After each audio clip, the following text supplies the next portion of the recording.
అంటే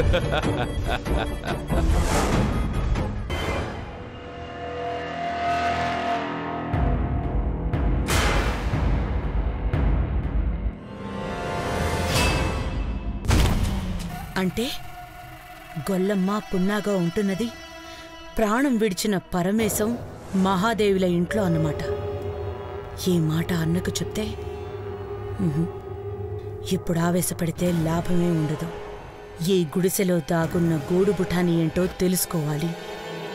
ప్రొఫెసర్కి పున్నాగకి గొల్లమ్మకి ఈ ఇంటికి మధ్య సంబంధం ఏంటో తెలుసుకోవాలి.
నువ్వు ఇంకేమన్నా చెప్పాలా?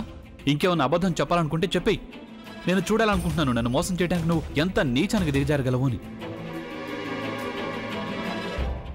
ఎందుకు ఆలియా, ఎందుకు నువ్వు ఇలా చేసావు? నీకు తెలుసు కదా నానమ్మ తర్వాత నీ ఒక్కదానిని కదా నేను పూర్తిగా నమ్మేది. ఏమన్నావు నువ్వు? ఈ మధ్య అన్నిటినీ మర్చిపోతున్నావా? అది చాలు.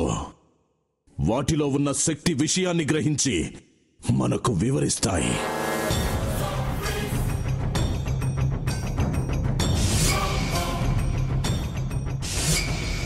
ఎవరూ ఆ దండ విప్పొద్దు, గది తలుపులు తెరవద్దు.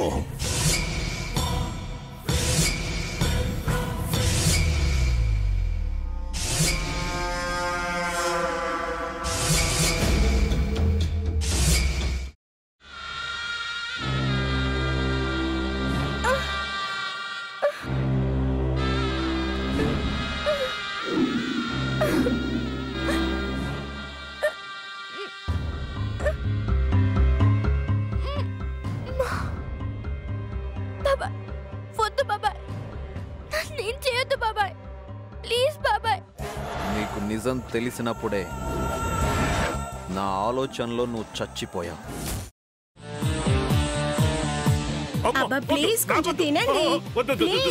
భీమారావు గారు, మీరా? ఇగో మీరా కాదు, సక్కుబాయ్.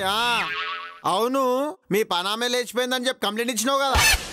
రేయ్, ఆయన కంప్లైంట్ ఇచ్చింది లేచిపోయిందని కాదు, కనిపించడం లేదు అని. అట్లానా? సరే మేడం. ఇడియట్.